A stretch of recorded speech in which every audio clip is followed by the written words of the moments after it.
Hello, everyone, and welcome back to Education Exploration Hub. Hi, I'm Dylan. And I'm Sophia. This is our podcast where we help you improve your English through interesting stories about education, discoveries, and amazing life journeys. That's right. Today we have a really exciting story for you. We're going to talk about one of the most famous and fascinating people in the world. He builds electric cars, he builds rockets, he wants to go to Mars. Yes, we are talking about Elon Musk. Before we start, remember to subscribe to our channel so you don't miss any of our episodes. Every week, we help you learn English with real conversations. Okay, Dylan, let's start at the beginning. Who is Elon Musk really? Where did he come from? That's a great question, Sophia. I think a lot of people see him on the news and think he just became rich and famous overnight. But his story actually started far from Silicon Valley. It started in South Africa. Right. He was born in Pretoria, South Africa in 1971. So when you think of Elon Musk, you have to imagine a young boy in a very different place. And from what I've read, he wasn't the most popular kid in school. Actually, he was bullied quite a lot. He was quiet, he was shy, he spent a lot of time alone. That can be very difficult for a child, but instead of feeling sad, he used that time to learn. He read books constantly. Yes, he read everything he could find. His family has said he would read for 10 hours a day sometimes. 10 hours? That's more than a full workday. I know, and one of his favorite things to read was the encyclopedia. Not just one book, but the whole set. He wanted to understand how the world worked. So he was a very curious child, and he loved computers. This was the early 1980s, so computers were very new. Not many people had them. But Elon got one, and he taught himself how to program. He found a manual, which is a book of instructions, and he learned it by himself. Can you imagine? No internet tutorials back then. No, just a book and a computer. And what did he do with this new skill? He made a video game. He was only 12 years old. He called it Blastar. It was a simple space game, but he built it all by himself. And he sold it. He sold the code, which is the instructions for the game, to a computer magazine for about $500. $500 for a 12-year-old, that's a lot of money. But more importantly, it showed him something. It showed him that he could create something valuable with his mind. He could build something and people would pay for it. That was the first step, but he knew he couldn't stay in South Africa forever. He wanted to be where technology was growing, so he moved, first to Canada, then to the United States. And he worked really hard to get there. He did all kinds of jobs. He even cleaned the boiler room of a lumber mill. That was dirty, dangerous work. But he had a goal. He got into the University of Pennsylvania. He studied physics and economics. Physics to understand how the universe works, economics to understand how people work. That combination is interesting. It's very logical. He was already thinking about big problems even back then. So after university, the internet was just starting to become a big thing. This was the 1990s. Elon saw this opportunity. He started a company called Zip2. It was like an early version of online maps or business directories. It helped newspapers put business information online. And he sold that company for over $300 million. Suddenly, he had a lot of money. Right, but he didn't stop there. He started another company called X.com. It was an online bank. This later became PayPal. And when eBay bought PayPal, Elon Musk made about $180 million. For most people, this would be the end. They would buy a big house, travel, relax.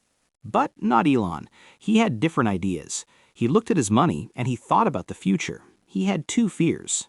What were they? His first fear was climate change. He worried that we were using too much oil and gas and that this would hurt the planet. His second fear was that humanity would stay on only one planet, Earth. So if something bad happened to Earth, like an asteroid or a big disaster, humans would disappear. He wanted to make sure humans could live on another planet. Exactly. So he took his money and he started two companies. In 2002, he started SpaceX, that's the space company. In 2004, he joined Tesla, that's the electric car company. Now, we have to understand, Dylan, at that time, people thought these ideas were crazy. Electric cars were slow and ugly. People didn't want them. And private space companies? That was something only governments did. Yes, the newspapers made fun of him. They said he was wasting his money. They wrote articles saying Elon Musk was going to lose everything. And they almost did. The early years were very, very hard. SpaceX tried to launch its first rocket, it failed. The second rocket failed. The third rocket failed. 3 failures. Each rocket cost millions of dollars. At the same time, Tesla was having big problems. They couldn't make the cars fast enough. They were running out of money. This was 2008. There was a big financial crisis in the world. Banks were not lending money. Elon Musk was sleeping in the Tesla factory. He didn't go home. He just slept on the floor. He had to make a choice.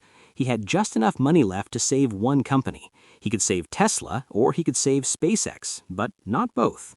It was September 2008. SpaceX was going to try again, the fourth launch. If this one failed, it was over. The rocket went up, and this time it worked. It reached space. It was the first time a private company had done that. That was the turning point. A week later, NASA gave SpaceX a contract for over $1 billion, and Tesla got money too. They were saved. That moment is so important, Sophia. He risked everything. He could have lost all his money, all his companies, everything. But he believed in his vision. After 2008, things started to change. Tesla began making a new car called the Model S. It was beautiful, it was fast, and it was completely electric. People were shocked. They thought electric cars were slow and boring, but the Model S was actually better than normal cars. It was safer, it was faster, and it looked amazing. This changed the whole car industry. Suddenly, every car company in the world started making electric cars. They had to follow Tesla. But Elon didn't stop there. He wanted to make a car for everyone, not just rich people. He announced the Model 3. The price was much lower, but to make it, he had to build a huge factory. And that was a very stressful time. They called it production hell. The factory couldn't make cars fast enough. Elon Musk started sleeping at the factory again. He even built a giant tent in the parking lot. He put a new assembly line inside the tent so they could make more cars. It sounds crazy, but it worked. Tesla started making thousands of cars every week, and the world realized that electric cars were the future. Meanwhile, SpaceX was doing amazing things too. Remember, rockets used to be one-time use. You launch them, they go to space, and then they fall into the ocean. Gone. That's like buying an airplane, flying it once, and throwing it away. So wasteful. Elon said, "Why can't we bring the rocket back?" In 2015, SpaceX landed a rocket booster upright for the first time. It landed right back on the ground. It was like something from science fiction. And then came the most famous launch. In 2018, SpaceX launched the Falcon Heavy. It was the most powerful rocket in the world at that time. And what was on top of the rocket? Usually you put a satellite or something important, but Elon put his own car, a red Tesla Roadster. He put his car on top of a rocket, and inside the car they put a mannequin wearing a spacesuit. They called him Starman. That car is still out there, floating in space, orbiting the sun. It was such a strange and beautiful moment. Elon Musk combines serious engineering with a sense of fun. He wants to make the future exciting. But Dylan, we can't only talk about the good things. In recent years, Elon Musk has become a very controversial person. People have strong opinions about him. That's true. He is not just a businessman anymore. He is also a very public figure on social media. In 2022, he bought Twitter, which he later renamed to X.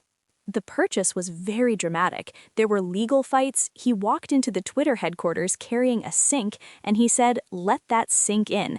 It was a joke, but it showed his style. After he took over, he changed many things. He fired a lot of employees. He changed how the platform works. Some people agreed with his changes. Other people strongly disagreed. This is an important part of his story. The same person who dreams about Mars and electric cars also gets into arguments online. He shares his opinions very openly. And those opinions sometimes create problems. He's been criticized for things he said on social media. Some people love him for being honest. Other people think he should be more careful. So what can we learn from all of this? His life is not simple. He is not a perfect hero, and he is not a villain. He's a human being with strengths and weaknesses. That's a great point, Sophia. Let's talk about the lessons we can take from his journey. I think the first lesson is about taking risks. Elon Musk took all the money he had and put it into two industries that everyone said would fail. He was willing to lose everything. And for us, that doesn't mean we have to risk everything, but it does mean we should be willing to step outside our comfort zone. If we have a dream, we should try, even if people say it's impossible. The second lesson is about how he thinks. He uses something called first principles thinking. That means he doesn't accept things just because people say that's how it's always been.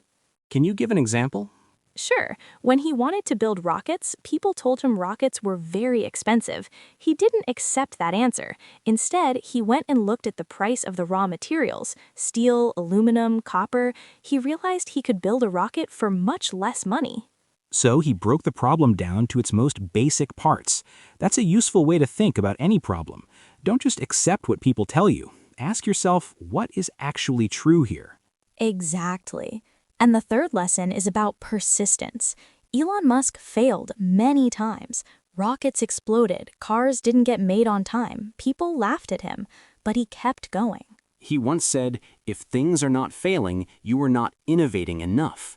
That means failure is not the end. Failure is part of the process. You try, you fail, you learn, you try again.